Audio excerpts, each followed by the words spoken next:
नमस्कार, कहानी फिल्मी है में आपका स्वागत है। आपके साथ मैं हूं गीता जोशी।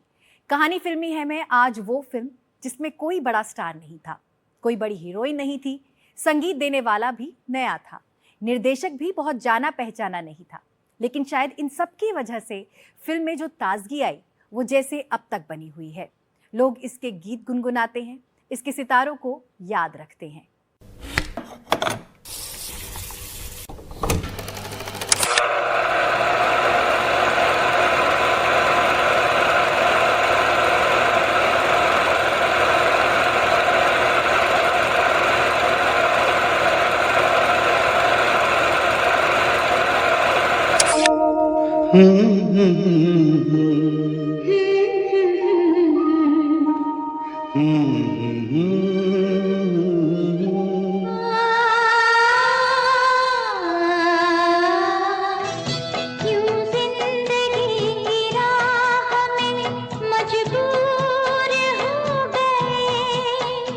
ये तेरा घर ये मेरा घर, किसी को देखना हो गर तो पहले आके मांग ले मेरी नजर तेरी नजर। प्यार मुझसे जो किया तुमने तो क्या पाओगी, तुमको देखा तो ये ख्याल आया, जिंदगी धूप तुम घना साया। साथ से पहले किसी को ये ख्याल नहीं आया था कि जगजीत सिंह और चित्रा सिंह की महीन आवाज को फिल्मों में इस खूबसूरती से इस्तेमाल किया जा सकता है। फिल्म जब बनी और चली तो सबने ये सोचा, हमने क्या खोया, हमने क्या पाया।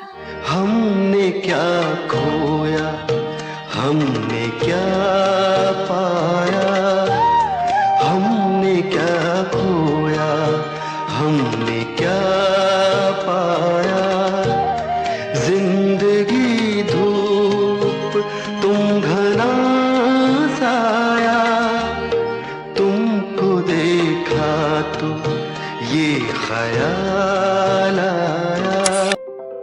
ये फिल्म 1982 में रिलीज हुई थी। फारूक शेख और दीप्ति नवल इसके पहले चश्मे बद्दूर थे, लेकिन ये मध्य वर्गीय घरों की मासूम सी जोड़ी ने इसके बाद वो उड़ान भरी कि आधा दर्जन से ज्यादा फिल्मों में साथ आ गए। ये छोटी सी फिल्म थी, बनाने वालों को मालूम नहीं था कि ये कारोबारी फिल्म है या कला फिल्म है, लेकिन फिल्म जब बनी तो प्रीमियर पर राज कपूर तक पहुंचे। समीक्षकों ने कहा ये फिल्म जरूर देखनी चाहिए। फिल्म के लेखक और निर्देशक रमन कुमार खुद इस बात से अनजान थे कि उनकी फिल्म को इस तरह की प्रतिक्रिया मिलेगी और 40 साल बाद भी इतनी पसंद की जाएगी। वो तो बस पुणे के FTII में अपनी पढ़ाई पूरी करने के लिए अपना प्रोजेक्ट बना रहे थे, तो कहानी यहीं से शुरू होती है। ये फिल्म बनते वक्त ना कमर्शियल सिनेमा के बारे में सोचा, ना पैरेलल सिनेमा के बारे में सोचा, ना ये सोचा कि हम कुछ ग्रेट काम कर रहे हैं, ना ये सोचा हम कुछ काम कर रहे हैं। हम तो एक फ़िल्म बना रहे हैं। एक फ़िल्म है जो बनती जा रही है, जिसकी शूटिंग चल रही है, जो स्क्रिप्ट लिखी गई है, जो FTI में लिख ली थी। इसकी स्क्रिप्ट मेरी FTI के वो जो हमारा फाइनल प्रोजेक्ट होता है ना, जिसमें एक स्क्रीन प्ले लिखी जाती है, इसकी स्क्रीन प्ले वैसे लिखी गई थी। ये कहानी मैंने सारिका मैगजीन में पढ़ी थी। तो ये फिल्म, ये तो स्क्रिप्ट रह रही थी। वापस आया तो मुझे बासु जो भट्टाचार्य मिले, तुम क्या करते हो? मैंने कहा मैं रमेश तलवार साहब को सर्च करता हूँ, एडवर्टाइजिंग में फिल्म दो, हम उधर चीफ लगा अभी। तो मेरे पास स्क्रिप्ट रेडी थी जो FTI में दी थी, मैंने जाके दे दी थी। वो स्क्रिप्ट मैंने फारूक से कहा चल शूट करते हैं, दीप्ति से कहा चल शूट करते हैं। तो हम NFDC में गए, 10,000 रुपये भरने पड़ते थे वहाँ पे फीस, मेरे पास थे ही नहीं। दिलीप धवन ने अपने घर फ़ोन किया तो उसके घर से चेक मंगाया, तो प्रोड्यूसर दिलीप धवन हो गए। और हमें कोई इतराज़ नहीं था, दिलीप धवन हमारे क्लासमेट थे। वो प्रोड्यूसर या मैं प्रोड्यूसर या सतीश शाह प्रोड्यूसर या जावेद खान प्रोड्यूसर, राकेश बेदी प्रोड्यूसर, कोई भी प्रोड्यूसर, सब प्रोड्यूसर ही थे, सब अपने काम करते थे। बस इस तरह से हमने फिल्म बनी। फारूक शेख और दीप्ति नवल की केमिस्ट्री इस फिल्म में देखते ही बनती है। दीप्ति ने एक इंटरव्यू में बताया, जब वो फारूक के साथ फिल्म करती तो उन्हें रिहर्सल करने की जरूरत नहीं पड़ती, बस दोनों साथ में लाइनें पढ़ते और शॉट दे देते। इस फिल्म में भी ऐसा ही हुआ। ये फिल्म दोनों के लिए बेहद खास थी। रमन दोनों के अच्छे दोस्त थे, इतने अच्छे कि फिल्म के लिए फारूक और दीप्ति ने कोई फीस तक नहीं ली, बल्कि दीप्ति तो अपने घर से कॉस्ट्यूम तक ले आती थीं। फीस की तो बात किसी से हुई नहीं, किसी ने पूछा भी नहीं, बल्कि लोग अपना कन्वीनियंस खर्च के आते थे। किसी ने कन्वीनियंस तक नहीं मांगा। लोग अपना कन्वीनियंस खर्च के आते थे, अपना खर्चा करके आते थे। डेविड धवन उन दिनों इतना बिजी एडिटर था, मैं उठा के उसे 10 दिन के लिए पूना ले गया था कि चल FTI में बैठ के एडिट करते हैं। चल पड़ा था वो। इस फिल्म में जावेद अख्तर, जगजीत चित्रा, डेविड धवन, हमारा साउंड रिकॉर्डर जगमोहन आनंद, ये सारे स्टारवर्स थे, मेरे क्लासमेट थे, सारे के सारे स्टारवर्स थे। और मैं इन सब में एक असिस्टेंट डायरेक्टर जो डायरेक्टर बन रहा है, लेकिन सब ने ऐसे काम किया जैसे उनकी फिल्म हो। फिल्म की कहानी बेहद साधारण थी, जिसमें गानों की गुंजाइश ना के बराबर थी। लेकिन जगजीत सिंह और चित्रा सिंह को सुनकर बड़े हुए रमन कुमार को गानों का बहुत शौक था। बस इस एक शौक की वजह से फिल्म में गाने डाले गए। जगजीत सिंह और चित्रा सिंह ने पहली बार किसी फिल्म के गीतों को गाया और जावेद अख्तर भी लेखक से गीतकार बने। उन्होंने साथ से पहली बार किसी फिल्म के लिए गीत लिखे। FTI के दौरान हम एक LP हॉस्टल में हमारा 24 घंटे बजता रहता था। वो LP था जगजीत चित्रा का, पंजाबी था, और उस पंजाबी में उन्होंने शिव कुमार बटालवी को गाया था। वो LP 24 घंटे बजता रहता था। और तो जगजीत चित्रा मेरे कान में बैठ गए थे। तो मैं जब वापस आया तो मैंने सोचा कि अगर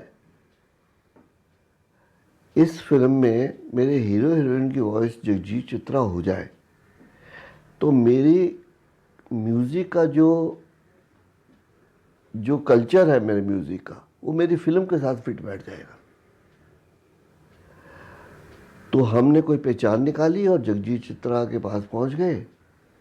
जगजीत जी के पास पहुंच गए तो उन्होंने बात की कि सारे 6 गाने हैं और सारे गाने आपने गाने हैं दोनों ने, और NIDC की फिल्म में बजट है नहीं है, ना हम आपको अफोर्ड कर सकते हैं ना रिकॉर्डिंग को अफोर्ड कर सकते हैं। तो उन्होंने कहा तुम पैसे मत देना, गाने लेकर आओ फिर देखते हैं। तो कुलदीप सिंह हमारे म्यूजिक डायरेक्टर थे, वो एक्चुअली उन्हीं के थ्रू जगजीत चित्रा को हमने अप्रोच किया था। तो जावेद अख्तर साहब को मैं जानता था जब मैं असिस्टेंट था, क्योंकि ज़माना फिल्म में वो डाले लिख रहे थे, फिर हमारा आना जाना रहता था। तो मुझे लगा कि अगर मैं इनको पटाऊं तो इनको मनाऊं, अगर ये मान जाए तो मेरी फिल्म में गाने लिखे। तो मैंने उन्हें कहा कि आप NIDC की फिल्म में ऐसे ऐसे जगजीत चित्रा गाने वाले हैं, कुलदीप सिंह का म्यूज़िक है, आप लिखिए। उन्होंने कहा हाँ। तब तक उन्होंने किसी फिल्म के गाने नहीं लिखे थे। तब तक फिल्म में इनफैक्ट जो टाइटल है साथ साथ के, उसमें जावेद आता है, जावेद अख्तर नहीं आता। तो क्योंकि उनकी पहली फिल्म थी, और फिर वो जब लिखना शुरू हुए, सिलसिला में लिखा बहुत से। तो हालांकि सिलसिला के गाने हमसे पहले रिलीज़ हो गए थे, लेकिन रिकॉर्डिंग हमारी सबसे पहली हुई थी। तो हमने डिफरेंट सिचुएशन बनाई और उसमें कोई भी गाना 2 बार नहीं लिखा गया और कोई भी गाने की दूसरी धुन नहीं बनी। पहली बार जो जावेद साहब ने लिखा वो फाइनल था, वो कहानी के हिसाब से मकबूल था और कहानी को सूट करता था, उसमें कुछ भी चेंज करने की ज़रूरत नहीं पड़ी। पोइट्री के लिहाज से तो खैर वैसे भी ज़रूरत ना होती, पर सिचुएशन के हिसाब से भी ज़रूरत नहीं पड़ी। और ट्यून भी जो बनी वो पहली धुन ही फाइनल थी, बस वही जगजीत ने गाई, वही चित्रा ने गाई। इस फिल्म के हर गाने की अपनी अपनी कहानी है। इस गाने को जावेद अख्तर ने रमन के साथ बैठे बैठे शेरो शायरी करते हुए लिख डाला। संगीत दिया कुलदीप सिंह ने, जो फिल्मों के लिए बिल्कुल अनजाने नाम थे, लेकिन लगभग गुनगुनाहट सा ये गीत जगजीत सिंह की आवाज में ऐसा खिला कि हमेशा गूंजता रहा। जगजीत सिंह जहां भी जाते, हर शो, हर कॉन्सर्ट में उनसे ये गाना जरूर गवाया जाता।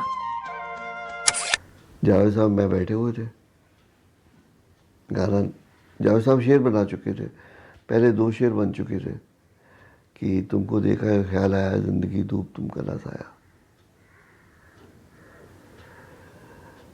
तो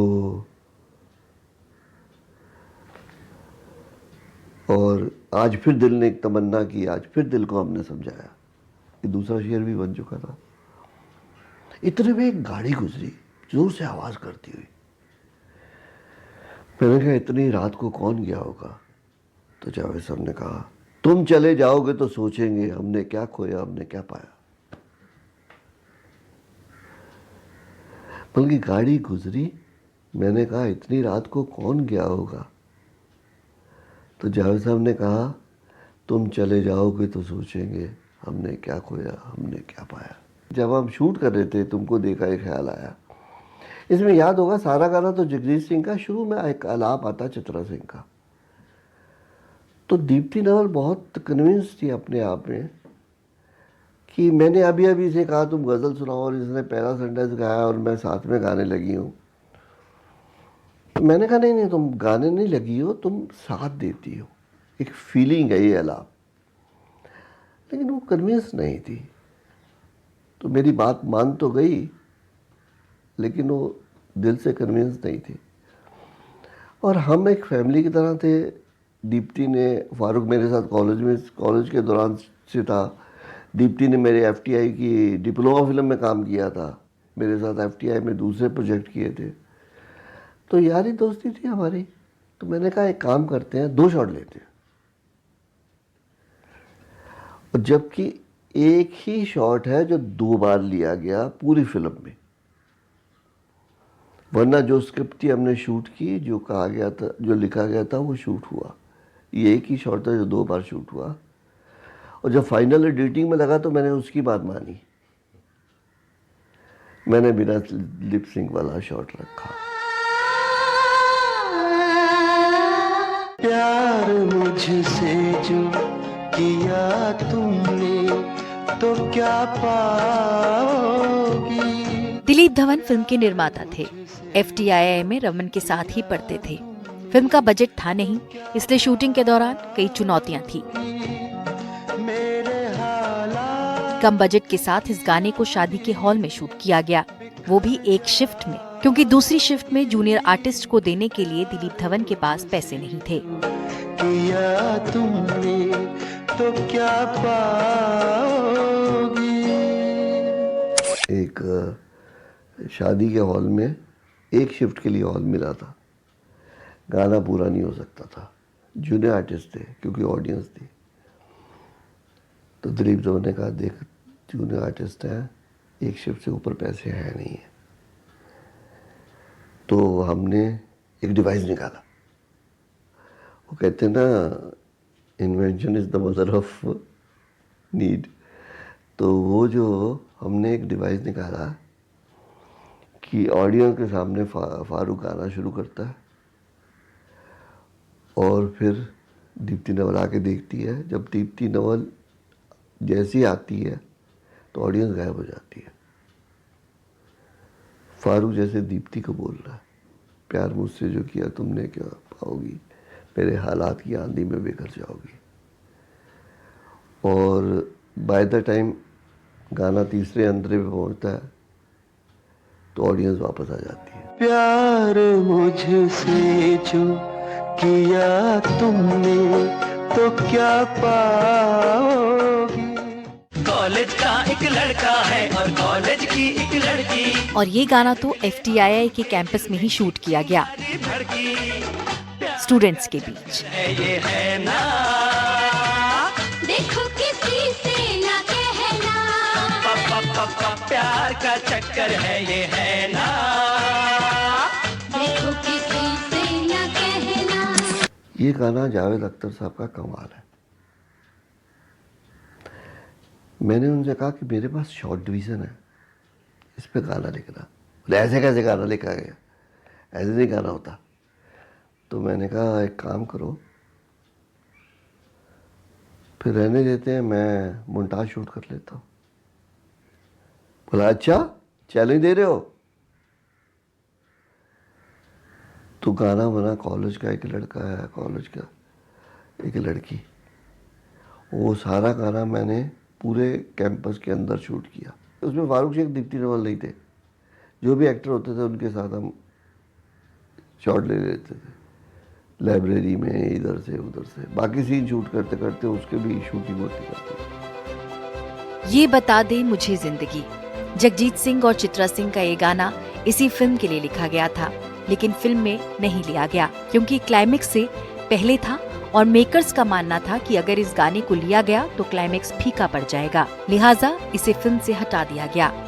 लेकिन हटाने के बाद भी इस गाने को लेकर कई मुश्किलें आईं। डिस्ट्रीब्यूटर्स ने साफ कह दिया अगर ये गाना नहीं रखेंगे तो वो फिल्म नहीं लेंगे। ये गाना फिल्म से निकाल कट गया और इसका मुझे बहुत अच्छा सा अफसोस है, बहुत अफसोस, ज़्यादा अफसोस है, क्योंकि ये सबसे अच्छा गाना था। जगजीत को भी बहुत सबसे ज़्यादा पसंद था, कुलदीप सिंह को सबसे ज़्यादा पसंद था और शूट बहुत अच्छा हुआ था। हमने बांद्रा की गलियों में शूट किया था, ये दोनों पैदल चले जा रहे हैं। हमने बहुत अच्छे शॉट्स थे, बहुत मेहनत की थी। फाइनल में क्या था, ये गाना इतना हैवी हो जाता था, इसके बाद फिल्म चलना मुश्किल हो जाती थी। और उसके बाद अभी क्लाइमेक्स था और क्लाइमेक्स में गाना था इतने हुए करीब कि हम दूर हो गए। तो हम ऐसा लगता था कि इस गाने के बाद अब कुछ नहीं बचा कहने को। तो ये गाना इसलिए कटा, ये बहुत अच्छा था।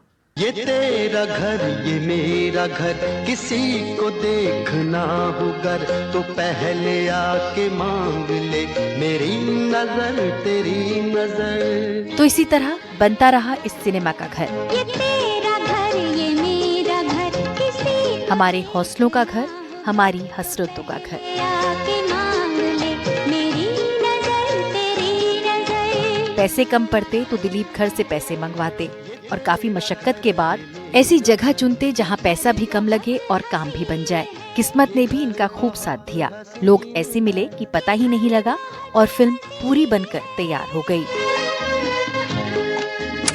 जब हम शूट कर रहे थे तो बांद्रा में एक घर था जो हमने जिसकी बरसाती किराए पे ली हुई थी। तो रात भर हम शूट कर रहे थे, क्योंकि गाना दिन का भी था रात का भी था। रात को शूट कर रहे थे तो स्पीकर बजता था, आसपास वाले लोग जागते थे। किसी ने कंप्लेन नहीं की कि रात भर शूटिंग चल रही है, हम डिस्टर्ब हो रहे हैं। कोई नहीं, बल्कि वो लोग अपनी बालकनी से शूटिंग देखते रहे। कुछ लोग तो 2 बजे तक जागते रहे, कुछ लोग रात को 3 बजे तक जागते रहे और हम सुबह 7 बजे तक शूटिंग करते रहे। कॉलेज का एक लड़का है और कॉलेज की एक लड़की, साथ साथ सिनेमा के दिग्गजों के साथ साथ बनी एक खूबसूरत कहानी है। कॉलेज का एक लड़का है और कॉलेज फारूक, दीप्ति, राकेश बेदी, नीना गुप्ता, सतीश शाह, रमन कुमार, दिलीप धवन, डेविड धवन की दोस्ती की कहानी, जो साथ में पढ़े और दर्शकों को ऐसी फिल्म दे गए जो सिनेमा के सुनहरे इतिहास में अपनी अलग जगह बना गई। देखो किसी से ना कहना। कहानी फिल्मी है में फिलहाल बस इतना ही। मुझे दीजिए इजाजत, लेकिन देश और दुनिया की बाकी खबरों के लिए आप बने रहिए हमारे साथ। देखते रहिए NDTV इंडिया। नमस्कार।